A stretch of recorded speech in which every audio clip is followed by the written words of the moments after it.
ராதே கிருஷ்ணா நாராயண. வணக்கம் உறவுகளே. நலமா வளமா வளமோடு வாழுங்கள். இந்த பாமரனுடைய பார்வையில் பகவத்கீதை 2வது அத்தியாயம், கீதையின் உட்பொருள் சுருக்கம். பகவத்கீதையுடைய முழு சாராம்சமும் இந்த அத்தியாயத்தில் தான் சொல்லப்பட்டிருக்கு. பதம் 1. சஞ்சயன் கூறினான், அர்ஜுனன் இரக்கத்தினால் மூழ்கி மனம் பலவீனமடைந்து கண்களில் கண்ணீர் மல்கிய நிலையில் இருப்பதை கண்ட மதுசூதனரான கிருஷ்ணர் பின்வருமாறு கூறினார். போர் செய்ய விருப்பமில்லை. அம்பையும் வில்லையும் தூக்கி எரிஞ்சிட்டு ரதத்தில் அமர்ந்த அர்ஜுனனை பார்த்து பகவான் பேச ஆரம்பிக்கிறார். பகவான் பகவத்கீதையை எதற்காக உரைத்தார் என்பதனுடைய முழு தகவலும் இந்த அத்தியாயத்தில் சொல்லப்பட்டிருக்கு. என்ன சொல்லப்பட்டிருக்கு அதான் பார்க்கணும். சராசரி மனிதனுடைய கவலையை கூட போக்கக்கூடியவர் பகவான் கிருஷ்ணர். இந்த பகவத்கீதையில 2 முக்கியமான தகவலை பகவான் பதிகிறார். முதல் செய்தி, சூத்திரன் என்பவன் யார்? 2வது செய்தி, பகுத்தறிவு என்றால் என்ன? நிறைய பேர் இந்த வார்த்தையை சொல்லிட்டு இருக்காங்க. அது என்னங்கிறத இந்த பதத்தில் பார்ப்போம்.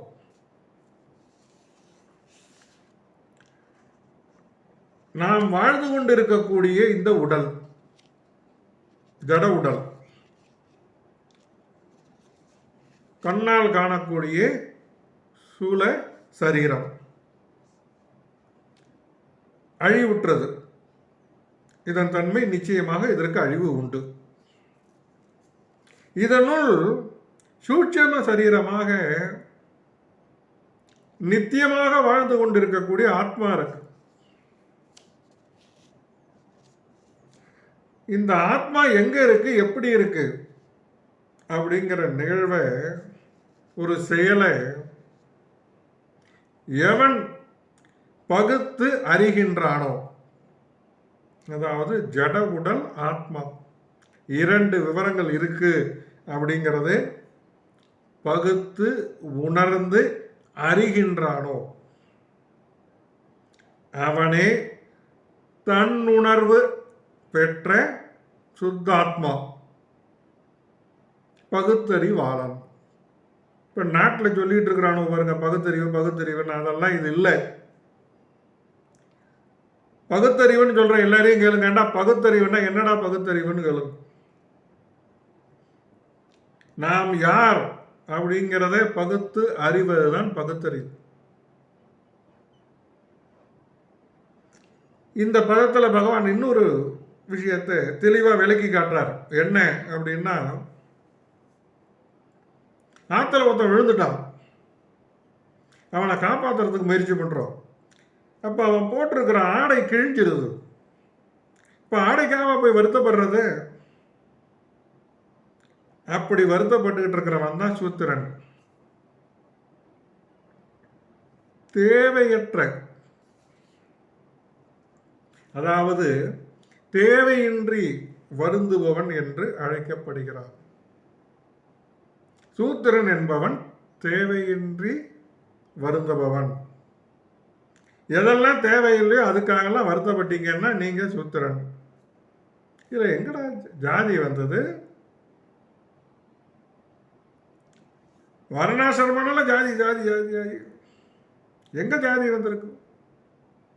இந்த மாதிரி சொல்லிட்டு இருக்கிறவனை கூப்பிட்டு முதல்ல பகவத்கீதையை படிக்க சொல்லும். பகவத்கீதையில தெளிவா சொல்லப்பட்டிருக்கு. 2வது அத்தியாயம் முதல் பதத்திலேயே தேவையின்றி வருந்துபவன் சூத்திரன் என்று அழைக்கப்படுகிறான். இந்த பகுத்தறிவை கொண்டு தான் யார், தன் நிலை என்ன அப்படிங்கிறத அறியணும்.